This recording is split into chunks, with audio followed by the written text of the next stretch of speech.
Right, so welcome back to everyone here and everyone who are joining us on Zoom. Seems the image is acceptable. We have now arrived at our third keynote speaker today, Gisle Selnes. We are absolutely delighted to have, I would say, there is this expression to be world famous in Norway, and I think Gisle qualifies for that term. Because he recently published a book called The Persecution of Julian Assange in Norwegian. And it's gotten quite famous already. Some reviewers, one former president of the Journalists Association, he wrote in a review that you can say many things about this book, but you will be hard-pressed to find anything that is not factual. I mean, there's lots of books on Assange out, but I think this will be sort of a go-to book for the reality of that case. Otherwise, Selnes, every day he trods the trail of comparative literature as a professor at the University of Bergen. I think you've been there quite a few years now.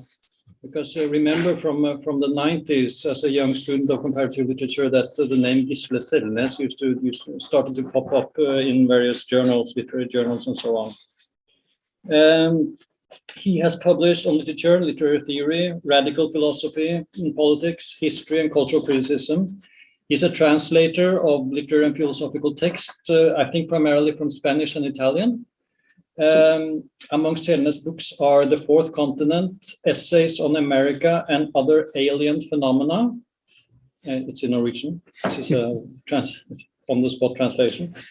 And The Everlasting Song, Chapters from a Book on Bob Dylan. And most recently, this book on Assange. And you also wanted to add two books that you have are in production. It's more than enough. Yeah, you can leave it at that. All right. The floor is yours. Thank you, Torgeir, for the invitation, the possibility to be my first time in Poland and speak to an audience of Kierkegaard scholars and readers, at least. I'm going to discuss some Lacanian interventions in the work of Kierkegaard, most notably his Gjentagelsen, repetition, from 1843, with special emphasis on Kierkegaard's use of the Book of Job to account for the problem of repetition. I will argue that Kierkegaard's account of Job's experience of loss, anxiety, and undeserved retribution represent an important philosophical reinterpretation of this biblical drama, cast in a post-Kantian frame, enabling a modern critique of religious and political ideology. And finally, towards the end, I will draw a parallel to the ongoing Assange case that Torgeir mentioned, hopefully revealing a couple of creatively contradictory readings. On the one hand, of the Girardian scapegoat, and on the other, a more Badiouan, unbending politico-theological truth procedure, both related to Job and the Assange case. But let me start with a couple of clarifications. First, I am neither a Kierkegaardian nor a Kierkegaard scholar. Even though I normally shun modest qualification and disclaimers, it would feel strange to participate in an event like this without letting on that from the very start, my agreement with Torgeir has been that I should talk about Kierkegaard from the outside, as it were, relating his work to contemporary radical philosophy and politics. Well, I could read my title as well. It is, or it was at least, Job's Modernity, or Ereignis and Repetition, a Lacanian review with discontinual references to the Assange case. My second clarification is that the use of Ereignis in my own title is little more than lip service paid to the title of this conference series. I'm not going to speak about Heidegger, Ereignis is to be taken in the more general yet still philosophical sense of event, événement, the Kierkegaardian begivenhet. Perhaps I should also add that it suits me well that this is the second Ereignis Conference, since my topic is precisely event and repetition. Thirdly, and referring to the call for abstract, I'm not so sure that the literary image could or should move readers to act in the world. So I will speak of Job primarily as a figure, not as an image, a figure of the event of repetition and subjectivity along Kierkegaardian lines and in dialogue with Lacan and post-Lacanian philosophy. And as regards the philosophical life as a theater in which ideas are enacted, also from the call for abstracts, I consider this a central topic, not only in Kierkegaard's own life and oeuvre, but also in Gjentagelsen, repetition, where the idea of the theater, more specifically the German Posse or farce theater, is moved center stage and becomes the turning point, or the peripeteia, so to speak, of the philosophical drama narrated therein. We will, of course, return to this in due time. So let's take a step further and consider the conjunction of Kierkegaard and Lacan. There are some Lacanian theologians even, who consider Kierkegaard a major influence on Lacan's thinking. Thus, Marcus Pound has suggested that Lacan's basic gesture was the return not to Freud, as he himself claimed, but to the Danish philosopher. This is, of course, a hyperbolic claim, as justification is still pending. Less hyperbolically, the call for abstracts references Badiou, alongside Zizek, today's most renowned Lacanian philosopher, and his phenomenal-existential take on Kierkegaard from Logics of Worlds, a work to which I am partly, at least, indebted. Let me also mention Vladimir Safatle, the Brazilian Hegelo-Lacanian philosopher, whose reading of Kierkegaard's repetition in O Circuito dos Afetos, the circuit of affects, I have found particularly useful. Safatle also contributed with an essay on repetition in our thematic issue of the Norwegian philosophical journal Agora on Hegel Today. Please check it out if you read Norwegian or even Portuguese in the original.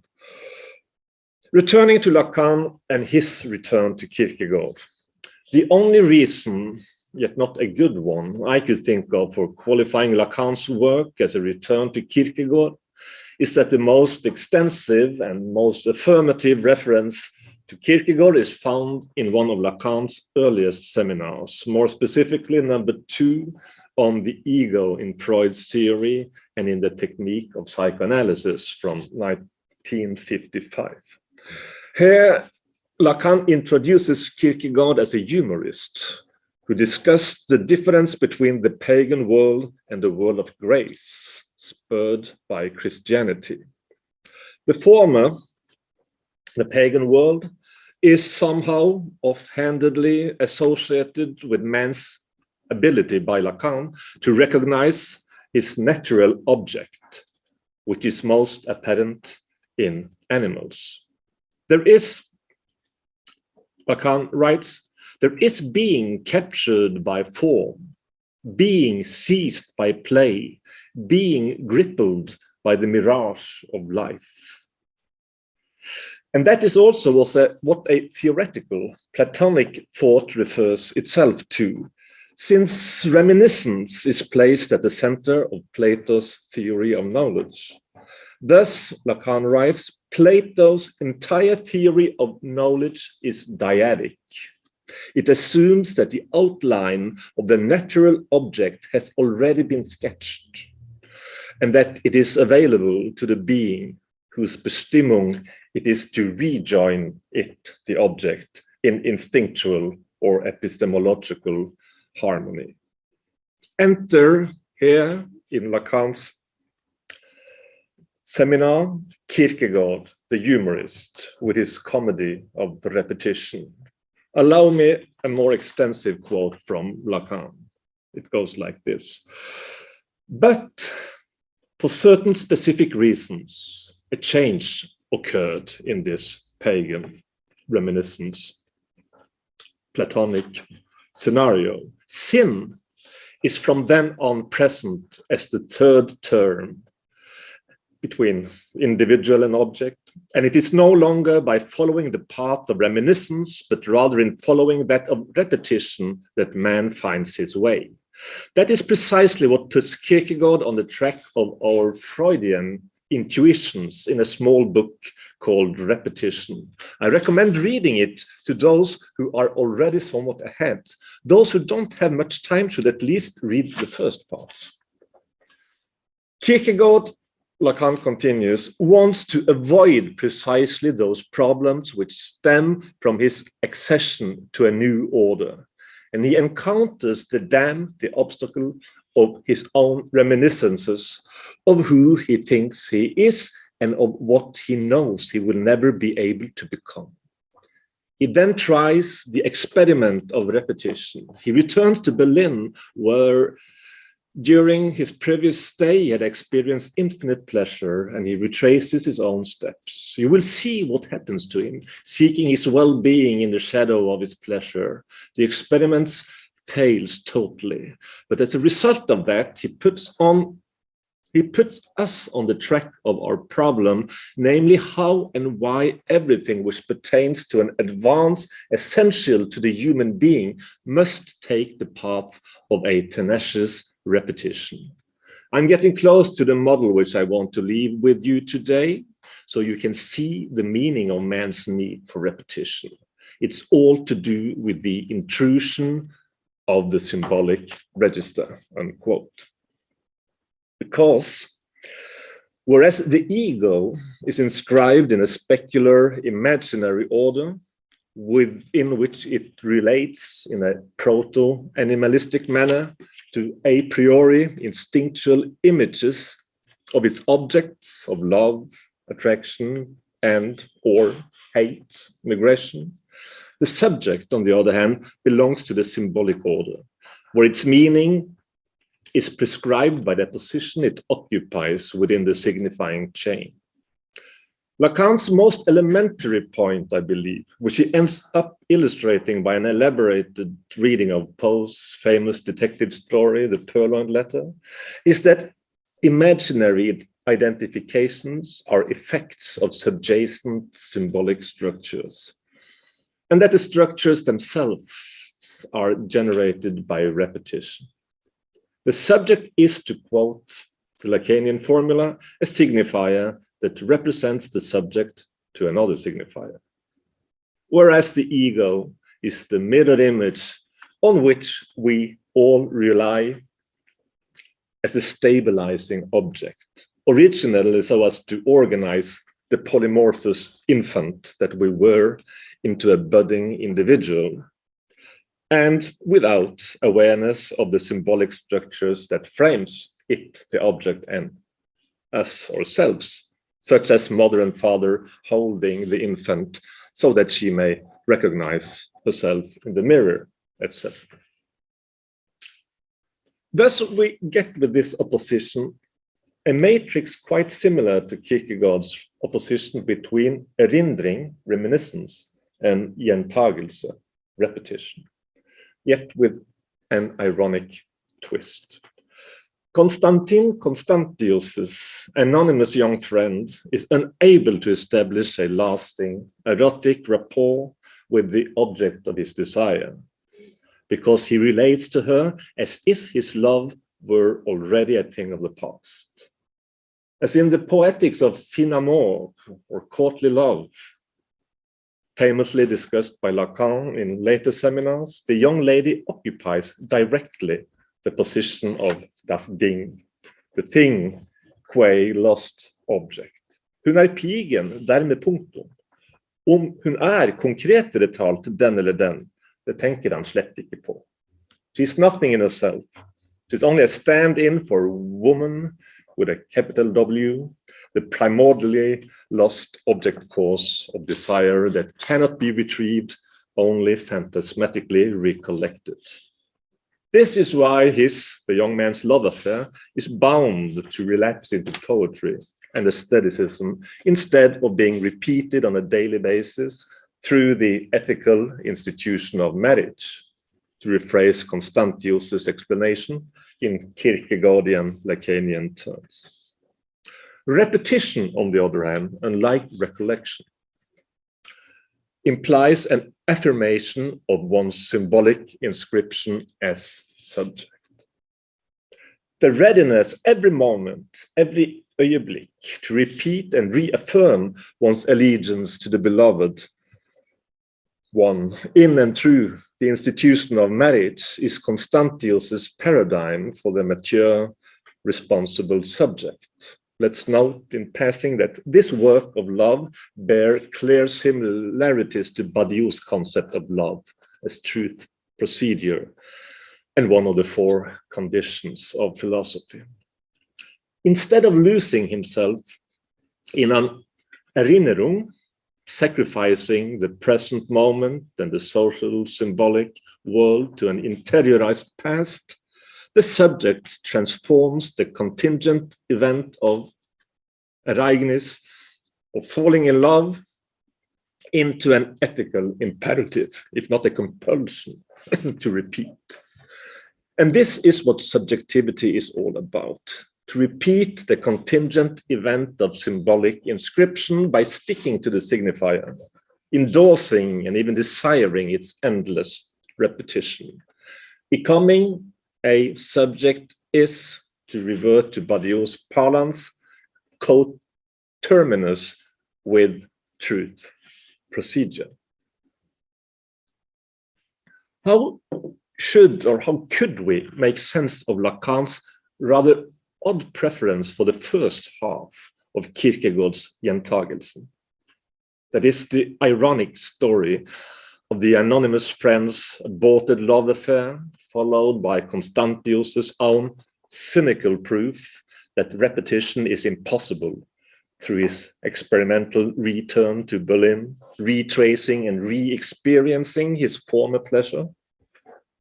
I here used cynical in the diogenetic sense. Remember that the book opens with a reference to Diogenes. That's Diogenes' refutation of the Eleatic argument that movement is impossible, simply by walking around on the agora.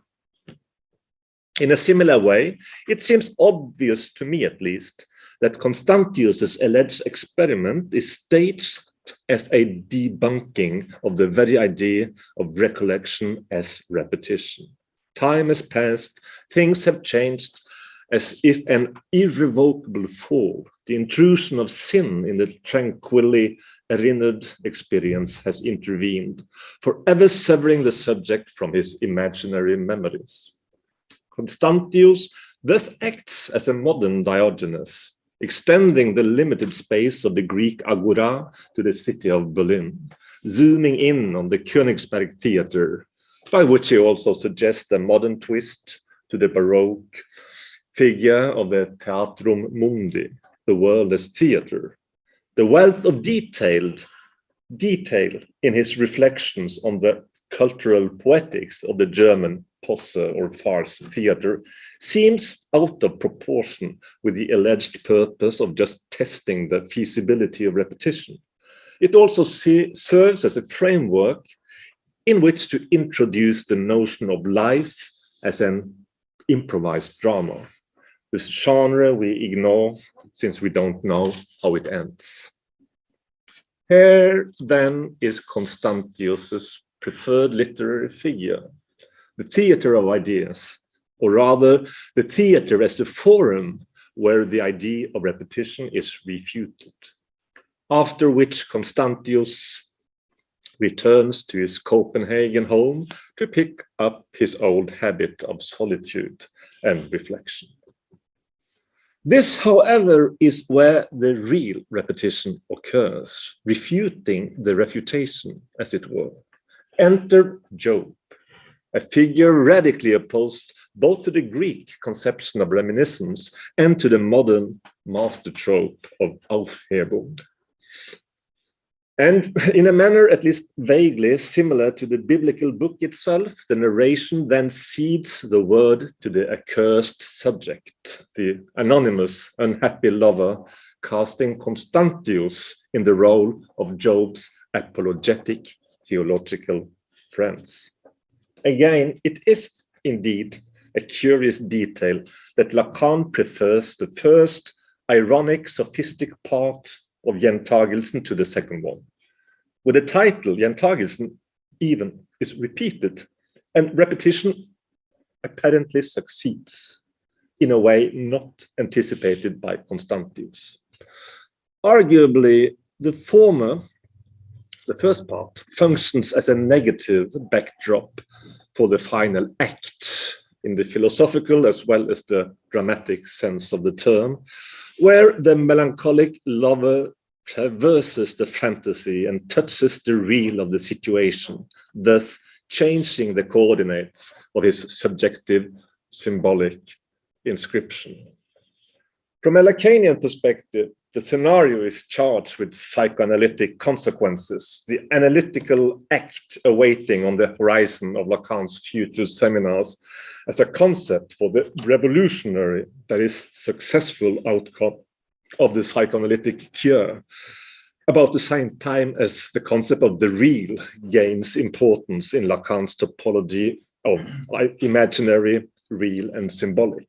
Yet this time around, in 1955, he seems to miss the encounter entirely. What is at stake, more precisely, in the anonymous lover's turn to Job? It is a turning away as well as a turning toward. He turns away not only from the imaginary object of his erotic love, but also from the symbolic support offered by Constantius, always ready to offer rational explanations or advice in tune with a certain socio-psychological doxa.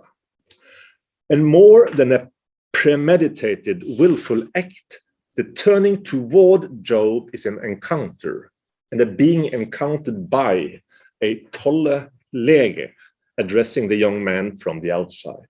It befalls him as an ereignis, an event to which he is summoned to respond and perhaps to remain faithful. Job's ordeal is transcendent through and through, Constantius claims, or Kierkegaard claims, through the unhappy lover. As such, qua ordeal, it cannot be counted as one. That is, as one of the points localizable by way of the coordinates that define his situation to his others. He must overcome the common conformist weakness sanctioned by universal wisdom.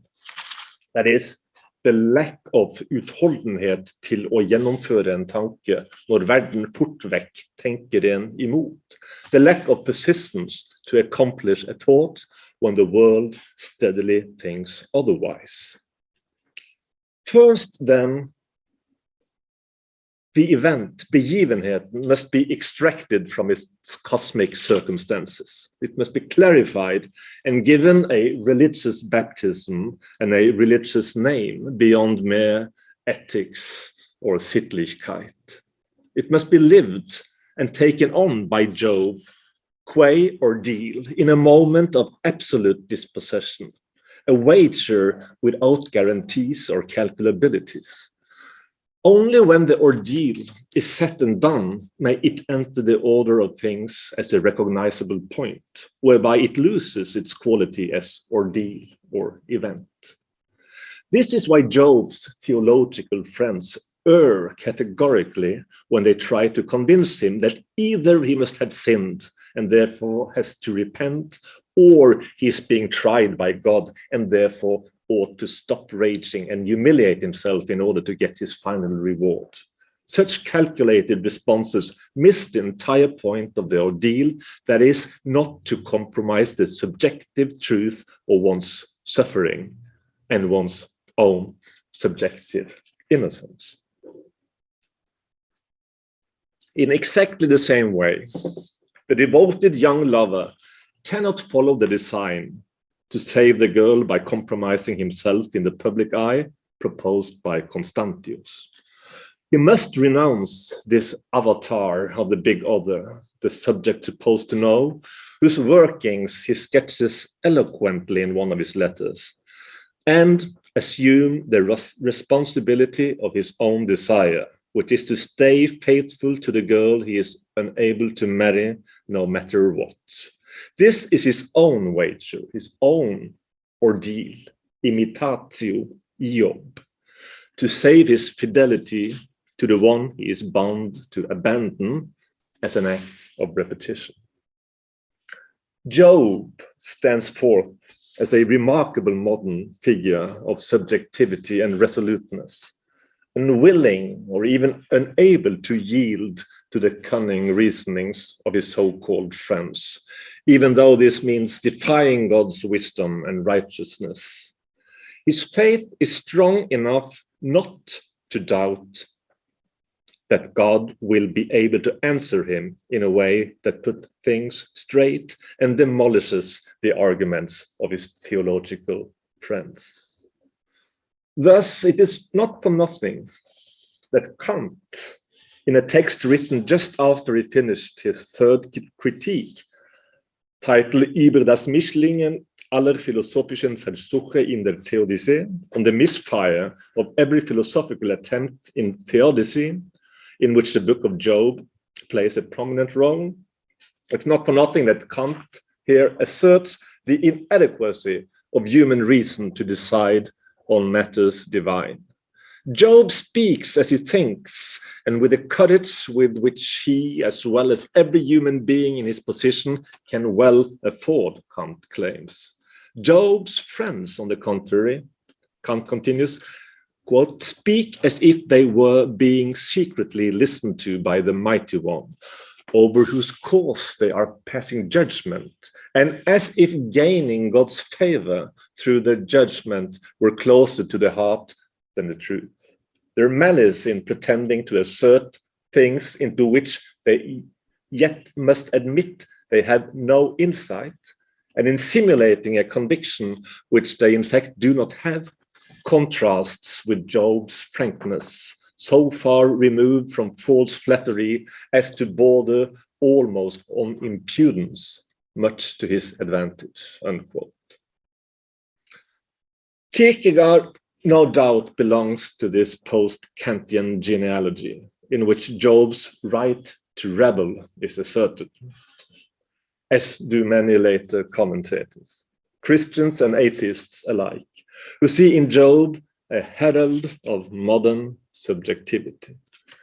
Thus, Slavoj Žižek, for one, relying heavily on Chesterton's introduction to the book of Job, declares Job a critic of ideology avant la lettre. Job refuses to accept any explanation based on either the opportunistic wisdom of tradition or the unproven presupposition that every event must have a sufficient predictable cause, a position Chesterton qualifies as the mechanical optimism of Job's theological friends. Job, for his part, insists on the meaninglessness of his own situation and the meaninglessness of his suffering, which he will allow no humanly fabricated theodicy to explain away. Job is, like Christ after him, a universal exception. Gjentagelsen som tenker det allmenne med energisk lidenskap. The exception that thinks the universal passionately, that is, not with the indifference of the norm. Perhaps we could say that Job is the exception that proves the rule, but then we would have to rectify the often misconceived meaning of this universal maxim. The verb here, proves, is not to be taken in its affirmative acceptance, as in the masculine formula, of Lacan's logic of sexuation, based on Kant, where the X that is not subject to castration, the exception, the X that is not subject to castration guarantees the existence of phallic jouissance as well as a dynamic universality, but in the sense of prove, to put, to test, to check the accuracy of, like the ordeal by which Job, as well as the universe and the universal itself, is tested. Remember the origin of the test in the book of Job, the wager in heaven, that is Satan's intimation to God that Job, the supposed epitome of piety, in fact acts out of self-interest. Thus, there is an inconsistency, an antagonism in the universal itself that affects this singular being of Job, causing his travails and demanding his rectitude, not his compliance. The theophany, God appearing in a thunderstorm that brings the ordeal to an end, paints the picture of a universe totally opposed to the rational and consecutive pattern proposed by Job's theological friends. God says, in effect, that if there is one fine thing about the world, as far as men are concerned, it is that it cannot be explained. To quote from Chesterton's introduction to the book of Job, depicting the theophany, God in the thunderstorm appearing unto Job, Chesterton writes, God will make man see things. If it is only against the black background of non-entity. To startle man, God becomes for an instant a blasphemer. One might almost say that God becomes for an instant an atheist. He unrolls before Job a long panorama of created things, the horse, the eagle, the raven, the wild ass, the peacock, the ostrich, the crocodile. He so describes each of them that it sounds like a monster walking in the sun. The whole is a sort of psalm or rhapsody of the sense of wonder. The maker of all things is astonished at the things he himself has made. Unquote. A temptation to which, among others, Norwegian philosopher Peter Wessel Zapffe has succumbed is to see in this final scenario of the book of Job the appearance of a degenerate deity, a kind of cosmic caveman, unable to meet Job's demand for an explanation, so that Job has no choice but to rest his case, seeing that God is unaccountable, verging, well, is totally out of control, to be more specific. That is probably, despite Zapfe's brilliant satirical style, an anachronism in line with a certain vein of pseudo-progressive new atheism. The paradox, one of the paradoxes at least, of the biblical book of Job is that Job suffers not because he has sinned, but as a result of a perfectly contingent wager provoked by his piety, a wager of which he himself remains unaware. The other paradox is the fact that the omnipotent God, this ultimate figure of the big other, the subject supposed to know, seems to realize that he has jeopardized the integrity of his own creation. Both paradoxes foreshadow the kenosis, in which God is incarnated as Son of Man and crucified, only to find that God as Father has left the Weltgebäude, the world building. In the word of Slavoj Žižek, Christ's words on the cross, Father, why did you forsake me, is not the complaint to the omnipotent, capricious God Father, whose ways are indecipherable to as mortal humans, but the complaint which hints at the impotent God. It is rather like a child who, after believing in his father's powerfulness, with horror discovers that his father cannot help him. Unquote. So the child comes of age, God is dead, or in Lacanese, God is unconscious. The big other doesn't exist, which is what modern subjectivity is all about. To approach finally the Assange case, yet another version of Job seems unavoidable. That is, the version of René Girard.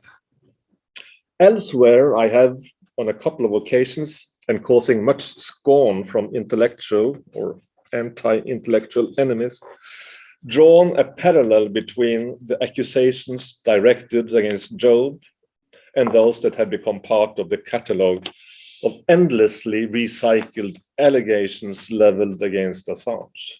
Lack of personal hygiene, mistreating his cat, committing sex crimes, hiding from justice, high treason, misogyny, narcissism, ruthlessly putting other people's lives to risk, etc.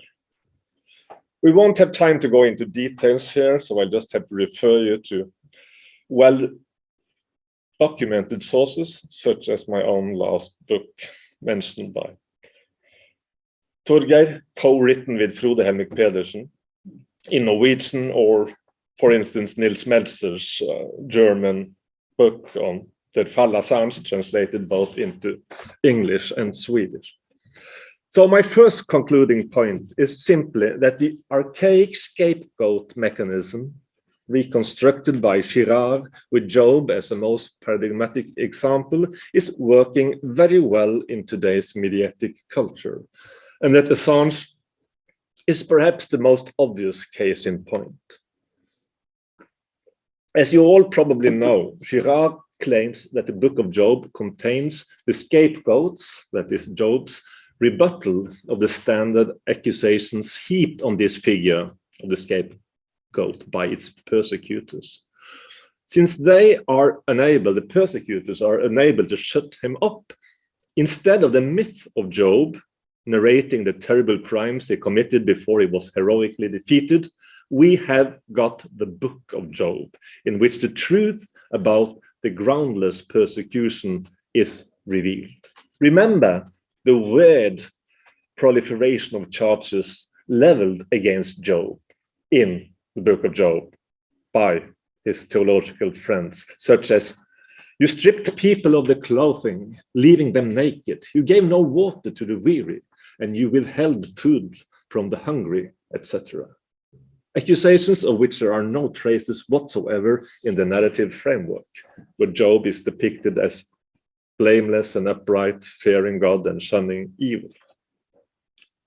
This is precisely how the archaic mechanism of scapegoating works, by tearing down idols allegedly risen to fame by means of infamous crimes, which the ravishing mob now finally avenges. Thus, the title of Girard's Job study, La route antique des hommes pervers, Job, the enemy of his people in English, Job, idol og syndebukk in Danish. So this is the old road of perverse men, is precisely that of previous scapegoats. A road which goes from idol to enemy, an enemy buried under a thick layer of uncontradicted mythos, detailing all kinds of phantasmatic perversities. Exactly the same structure can be observed in the media mob discourse on Julian Assange. The idol of the 2010 massive revelation of horrendous war crimes, the man of the year and winner of a host of press awards, suddenly becomes known as a pervert and a criminal. Thus, when after almost a decade of mimetic press campaigning, picking up and recycling rumors and accusations often traceable to the US Secret Services, a pale and hairy Julian Assange is dragged out of the Ecuadorian embassy, referred to as his fetid lair, that is his stinky den. Reports like this one from the Atlantic were perceived as perfectly admissible. I quote from The Atlantic. In the end, the man who reportedly smeared feces on the walls of his lodgings, mistreated his kitten, and variously blamed the ills of the world on feminists and bespectacled Jewish writers, was pulled out of the Ecuadorian embassy, looking every inch like a powdered sugar Saddam Hussein plucked straight from his spider hole. Anyone care to guess the title of this piece? Julian Assange finally got what he deserved. This discursive infamy probably explains the striking preoccupation with truth among WikiLeaks and Assange defenders. On one hand, there is the idea that since people in general don't want war, they must be lied into it in order to accept it. And if they have to be lied into war, they can also be truthed into peace. On the other hand, and more relevant to all purposes, there is the idea that the truth about WikiLeaks and its editor needs to be spoken loud and clear to power. And what is the truth? Quid est veritas? Not as many liberal critics like to suggest that Assange's defenders think that the scapegoated editor is a hero to be worshipped, but that he is a principled and innovative journalist whose work has earned him a host of mighty enemies that had succeeded in soiling him with smears and lies, and that the truth of the falsity of these accusations therefore has to be proclaimed from rooftop to rooftop, to quote the evangelist. Similarly, for Girard, the perspective of the scapegoat is associated with truth and realism, as opposed to myth. Against, this is a short quote from Girard, against the consecrated lies of his friends, we get Job's truthful realism, end quote. This is also the truth of Christianity, the only religion that has made a deity out of a sacrificed scapegoat, Jesus Christ, while insisting on his innocence. Thus, the not totally unbiased claim of a Girardian would be that our culture is the one where one is most likely to side with the scapegoat and expose the malign workings of this archaic institution. Or to quote Lacanian, if no religion is true, Christianity comes the closest to the form of truth.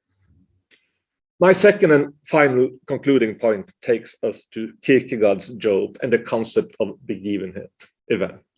Obviously, a project like WikiLeaks amounts to a radical idea to which one must remain faithful, risking one's animalistic happiness to become the subject of a truth procedure.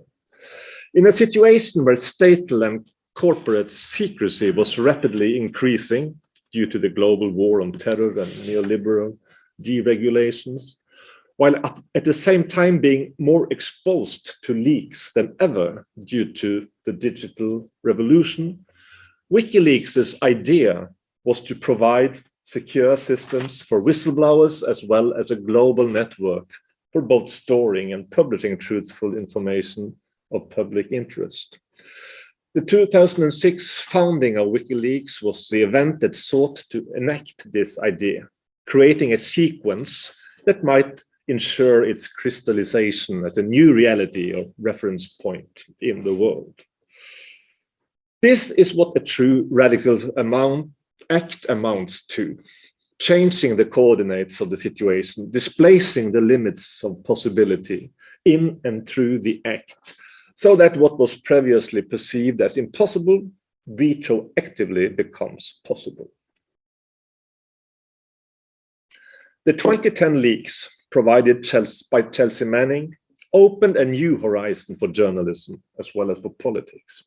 New connections were made, new encounters took place between forces and milieus across the political spectrum, both inside and outside the establishment that had previously been kept apart. Thus, a genuine alternative, the possibility of a radical choice emerged. In the words of Julian Assange from 2011, we are or were at the crossroads now then, where those organizations that are fighting against those people who want to be able to publish freely and disclose important information to the public could produce, if successful, a signal which discourages almost everyone from engaging in those activities. Or we and the people who share our values could be successful, and that will become the new norm of accepted behavior. Today, there's little doubt that the reaction, the reactive response to this event has prevailed. Once again, the horizon is closed and has even narrowed down in a manner that threatens to make all investigative journalism that exposes war crimes and corruption subject to lawfare under the draconic US Espionage Act. Yet there's always the hope that the glimpse that was offered of potential transparency and accountability, even though a road not taken, will return and repeat itself in a corresponding dialectical moment, ögonblick of the future when time is ripe. To me, the most emblematic figure of the fidelity of the event is the scenario from 2017, when Assange decided to publish the greatest leak of secret CIA documents ever. Imagine the circumstances. Holed up in the small Ecuadorian embassy in London, and having lost most of what remained of public support after the 2016 DNC leaks, which allegedly helped Trump win the election, Assange and WikiLeaks confronted head-on the most powerful secret service in the world, one that had its own WikiLeaks task force operating for years, ridiculing CIA's security infrastructure and exposing their massive and highly irresponsible digital spyware program. It might sound like utter hubris, and it probably was. This might get me kicked out of here, Assange said in an interview at the time, and that was precisely what happened. My question, however, is what was he, Assange, to do? Did he really have any choice but to repeat the WikiLeaks wager in the most dire situation imaginable? There obviously must have been a whistleblower out there taking extreme risk providing him with this utterly valuable CIA material. And WikiLeaks' purpose was precisely to publish material like this, regardless of the danger it could represent to its employees. So was Assange, qua WikiLeaks editor, to compromise the idea for the sake of his own human-animal well-being? Or was he to accept the repeated wager, stick to the truth, and put his own life in the hands of the public? The choice is non-existent. And the outcome is, as we speak, still pending. Thank you.